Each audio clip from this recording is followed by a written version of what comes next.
अस्सलाम वालेकुम dear students, क्या हाल है। उम्मीद करता हूँ आप सब खैर वफियत से होंगे। देखिए, आज का हमारा टॉपिक जो है वो 9th क्लास के लिए स्पेशल है, क्योंकि आज मैं आपको एक ऐसा टॉपिक बताने जा रहा हूँ जो आपको बोर्ड एग्जाम में 100% मार्क्स लेने के लिए बहुत जरूरी है। देखिए, आज मैं डिस्कस करने जा रहा हूँ 9th क्लास की मैथ की पेयरिंग स्कीम। देखिए, हम टीचर्स अक्सर बच्चों को मोस्टली पेपर्स के हवाले से जो बताते हैं वो पेयरिंग स्कीम ही की हेल्प लेके बताते हैं कि आपका पेपर कितने नंबर का कहां से बनना है। तो मैं ये चाहता हूं कि अगर कोई बच्चा पेयरिंग स्कीम अच्छे से समझ के जाता है तो उसके जो सब्जेक्ट में कोई भी सब्जेक्ट है उसमें जो मार्क्स के चांसेस हैं गेन 100% गेन करने के, वो चांसेस 100% हो जाएंगे। ठीक है, तो स्टार्ट करते हैं। देखिए, हमारे पास यहाँ पे 9th क्लास के लिए मैंने पेयरिंग स्कीम लिखी हुई है। तो सबसे पहले जो आपके पास क्वेश्चन होगा वो होगा एमसीक्यूज बेस पे। आपके पास 15 एमसीक्यूज होंगे। जी, कितने एमसीक्यूज होंगे बच्चों? 15 एमसीक्यूज। आपको जब पेपर डिलीवर किया जाएगा तो फर्स्ट ऑफ ऑल आपको एमसीक्यू पेपर दिया जाएगा जिसमें आपका 15 एमसीक्यूज होंगे और आपके पास 20 मिनट्स का टाइम होगा। तो आपने 20 मिनट्स में 15 एमसीक्यूज करने हैं। अब आपकी 9th क्लास की जो न्यू बुक है उसमें टोटल चैप्टर कितने हैं?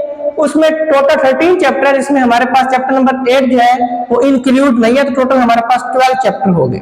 तो देखेंगे एमसीक्यूज बेस पे क्वेश्चन नंबर 1 जो होगा वो एमसीक्यूज बेस पे होगा, जिसमें हमारे पास चैप्टर नंबर 1, 2, 5, 7, 9, 10, 11, 12 और 13 इन चैप्टर में से उसने ओनली 1 एमसीक्यूज पिक करना है।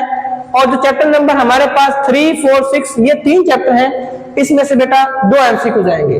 अब यहाँ पे एक चीज की मैं आप लोग को श्योरिटी दे रहा हूँ और इंशाल्लाह मुझे उम्मीद है कि ऐसा, आई होप ऐसा जरूर होगा कि देखिए आप एक चीज नोट करें कि टोटल आपके पास चैप्टर है 12 और एमसीक्यूज है 15। तो यहाँ पे बेस्ट अपॉर्चुनिटी है कि जो आपकी रिव्यू के बने बनाए एमसीक्यूज होते हैं एक्सरसाइज के अंदर, अगर आप सब वो अच्छे से कर लेते हैं तो 12 एमसीक्यूज तो आपके हर हाल में हो जाएंगे, क्योंकि उसने हर चैप्टर में से एक एमसीक्यूज बना बनाया जरूर उठाना है। ठीक है, तो 12 आपके वहां से एमसीक्यूज हो जाएंगे। पीछे 3 एमसीक्यूज है, वो आप अगर देखिए, अब नोट करें ये जिन चैप्टर में से 2 एमसीक्यूज आने हैं ना, आप उन पर फोकस कीजिएगा, क्योंकि देखें इन चैप्टर्स के अगर आप रिव्यू के बने बनाए एमसीक्यूज कर लेते हैं तो इनमें से तो आपके सारे जो, क्योंकि एक एमसीक्यूज आना है वो आपका हो जाएगा। अब इनमें से क्योंकि 2 आने तो एक एमसीक्यूज उसने चैप्टर की जो एक्सरसाइज है बने बनाए एमसीक्यूज उसमें से उठाएगा और बाकी जो होंगे एक वो कॉन्सेप्चुअल हो सकते हैं। तो आपने कोशिश करनी है कि इन चैप्टर्स के एमसीक्यूज को आपने इनके जो कंसेप्चुअल है उनके ऊपर फोकस करना है। ये तो था आपका एमसीक्यूज पोर्शन। अब उसके बाद फिर आपसे एमसीक्यूज पोर्शन ले लिया जाएगा और देन आपको सब्जेक्टिव पार्ट दिया जाएगा। सब्जेक्टिव पार्ट 60 मार्क्स का होगा और उसको सोल्व करने के लिए आपके पास टाइम होगा 2 hours and 10 minutes, 2 घंटे 10 मिनट आपको सोल्व करने के लिए दिए जाएंगे। 60 नंबर का पेपर होगा, तो आपने इसी 60 नंबर का पेपर इसी 2 घंटे 10 मिनट के अंदर मैनेज करना होगा। तो उसमें आपके पास क्वेश्चंस कैसे आएंगे, क्योंकि आप फर्स्ट टाइम देने जा रहे हैं तो आपको इन चीजों का पता होना जरूरी है। उसके बाद हमारे पास क्वेश्चन नंबर जो नेक्स्ट होगा क्वेश्चन नंबर हमारे पास 2। बेटा क्वेश्चन नंबर 2 में आपके पास 9 शॉट होंगे, आपने एनी 6 अटेम्प्ट करने होंगे। लिखा होगा यहाँ पे अटेम्प्ट एनी 6। टोटल बेटा कितने शॉट होंगे? शॉर्ट क्वेश्चन जो हमारे पास होंगे वो 9 होंगे, आपने एनी 6 अटेम्प्ट करने हैं, यानी कि 2 नंबर का एक शॉट होगा। तो टोटल आपके पास 12 मार्क्स से 12 मार्क्स का पेपर आएगा क्वेश्चन नंबर 2 में से। ठीक है, अब इसमें क्या होगा? चैप्टर नंबर 1 में से बेटा 2 शॉर्ट क्वेश्चन आएंगे। इसे देखिए चैप्टर नंबर 2 में से 2 शॉर्ट क्वेश्चन आएंगे। चैप्टर नंबर 3 में से 2 शॉर्ट क्वेश्चन आएंगे। चैप्टर नंबर 4 में से 2 शॉर्ट क्वेश्चन आएंगे और चैप्टर नंबर 5 में से बेटा एक क्वेश्चन आएगा, ओनली 1 शॉर्ट क्वेश्चन। अब देखिए कितने हो गए? 2 + 2 4 + 2 6 + 2 8 और +1 9। टोटल आपके पास कितने शॉर्ट हो गए? 9। अब आपकी मर्जी है, आप इन 9 में से एनी 6 कोई भी 6 अटेम्प्ट कर सकते हैं। इसी तरीके से फिर जब आप नेक्स्ट क्वेश्चन नंबर आपके पास 3 होगा, क्योंकि क्वेश्चन नंबर 1 एमसीक्यूज बेस पे, question number 2 first short question, question number जो हमारे पास 3 है बेटा वो भी शॉर्ट क्वेश्चन का पोर्शन होगा। उसमें भी सेम यही कहानी है कि आपने 9 में से 6 अटेम्प्ट करने हैं। अब वो कौन से चैप्टर में से बनेगा?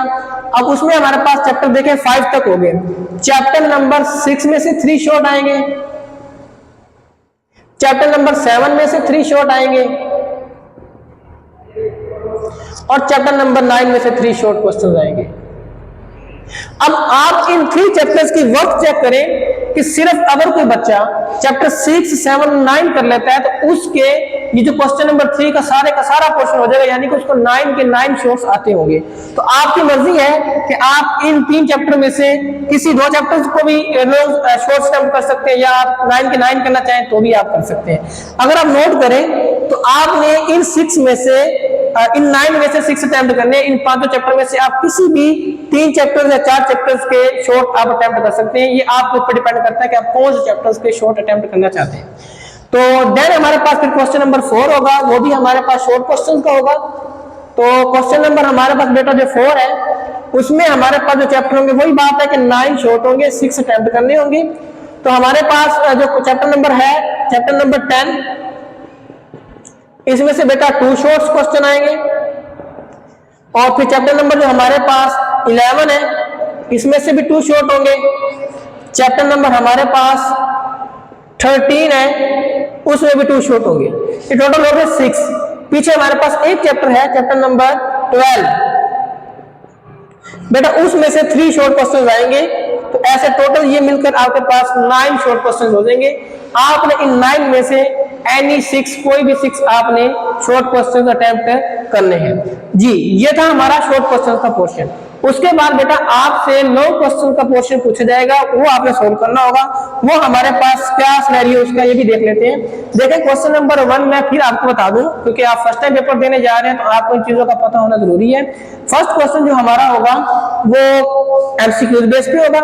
क्वेश्चन नंबर जो हमारा 2 होगा वो शॉर्ट क्वेश्चन पे, क्वेश्चन नंबर 3 भी शॉर्ट क्वेश्चन पे, क्वेश्चन नंबर 4 भी शॉर्ट क्वेश्चन पे, और क्वेश्चन नंबर जो हमारा 5 है वहां से हमारा लॉन्ग पोर्शन स्टार्ट होने जा रहा है। अब देखते हैं क्वेश्चन नंबर 5 की तरफ।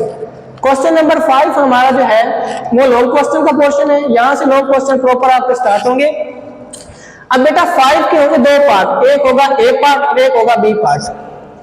अब जिसने 5 का ए पार्ट अटेम्प्ट किया उसके ऊपर फर्ज है कि वो बी पार्ट भी करेगा। ऐसा नहीं है कि आप किसी क्वेश्चन का ए पार्ट कर लें और आगे वाले क्वेश्चन का बी पार्ट करें, ऐसा नहीं होगा। जिस भी क्वेश्चन का आपने ए पार्ट अटेम्प्ट करना है उसी का आपने बी पार्ट अटेम्प्ट करना है। ये चीज ध्यान में रख के जानी है आपने। अच्छा, अब क्वेश्चन नंबर 5 का ए पार्ट जो फर्स्ट में हो गया वो चैप्टर नंबर 1 से होगा, बी पार्ट चैप्टर नंबर 2 से होगा।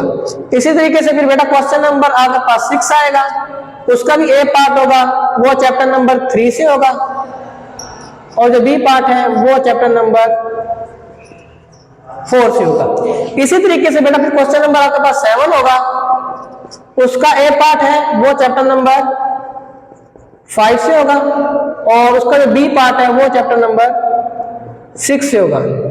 अब देखिए करना क्या है आप लोगों ने, सिंपल सी स्टोरी है कि आपके पास 3 लॉन्ग्स होंगे, 5, 6, 7। आपने 3 में से एनी 2 जो आपका दिल करता है वो वाले आपने 2 लॉन्ग करने हैं। आप चाहें तो सिर्फ फर्स्ट 4 चैप्टर करके जाएं, आपका पेपर लॉन्ग के लिहाज से हो जाएगा। आप 5, 6 नहीं करना चाहते हैं तो ना कीजिए, क्योंकि ये एक्स्ट्रा में है। आपने 3 लॉन्ग में से कोई से 2 करने हैं, लेकिन याद रखिएगा, मैं अगेन आपको बता दूं कि आपने जिसका ए पार्ट अटेम्प्ट करना है उसी का आपको बी पार्ट अटेम्प्ट करना है। ऐसा नहीं है कि आपने सर इसका मुझे ए पार्ट आता है, सर इसका बी पार्ट आता है, इसका ए पार्ट आता है, मैं इस तरह करूं, ऐसा नहीं होगा। आपने कोई से 2 क्वेश्चन अटेम्प्ट करने हैं और पूरे करने हैं, ए और बी पार्ट दोनों अटेम्प्ट करने हैं। इसी तरीके से आपके पास 3 होंगे और आपने फिर 2 करने हैं। अब आपके पास जो नेक्स्ट पार्ट नंबर 3 आएगा, पार्ट नंबर 3 वो है कंपल्सरी में। उसमें आपको लोग हर हाल में अटेम्प्ट करना है, कंपल्सरी पार्ट।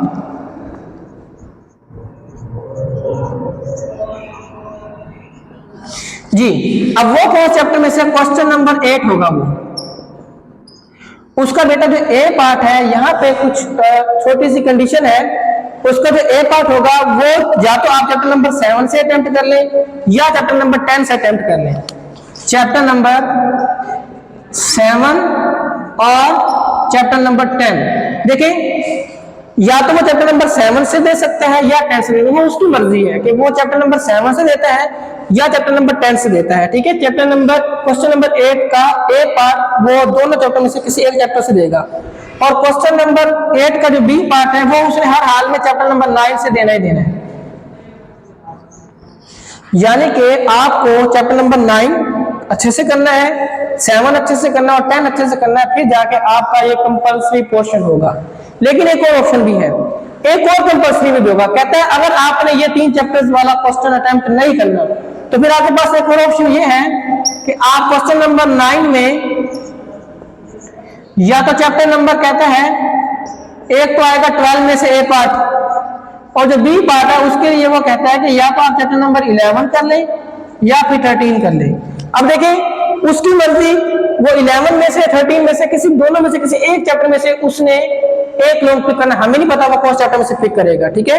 तो 12 में से उसने हर हाल में उठाना है, और जो बी पार्ट है वो 11 या 13 में से वो जो मर्जी पिक कर सकता है। तो मैं उम्मीद करता हूं कि आपको ये चीजें समझ आ गई होंगी। मैं अगेन आपको बता दूं कि आपने तीनों लॉन्ग में से कोई से 2 लॉन्ग अटेम्प्ट करने हैं, ये कंपल्सरी पार्ट है। आप चाहे तो क्वेश्चन नंबर 8 करेंगे, चाहे आप क्वेश्चन नंबर 9 करेंगे, लेकिन अगर 8 का ए पार्ट करेंगे तो फिर बी भी 8 का करना होगा, और 9 का ए पार्ट करेंगे तो फिर 9 का बी पार्ट करना पड़ेगा। तो उम्मीद करता हूँ आप सबको ये चीजें अच्छी समझ आ गई होंगी। फिर भी अगर कोई आपका क्वेश्चन हो तो आप कमेंट सेक्शन में आकर जरूर मुझसे पूछ सकते हैं। मैं अपनी फुल कोशिश करूंगा कि आपको कमेंट सेक्शन में आपको उन चीजों के आपके क्वेश्चंस के आंसर दिए जाए। Thank you so much.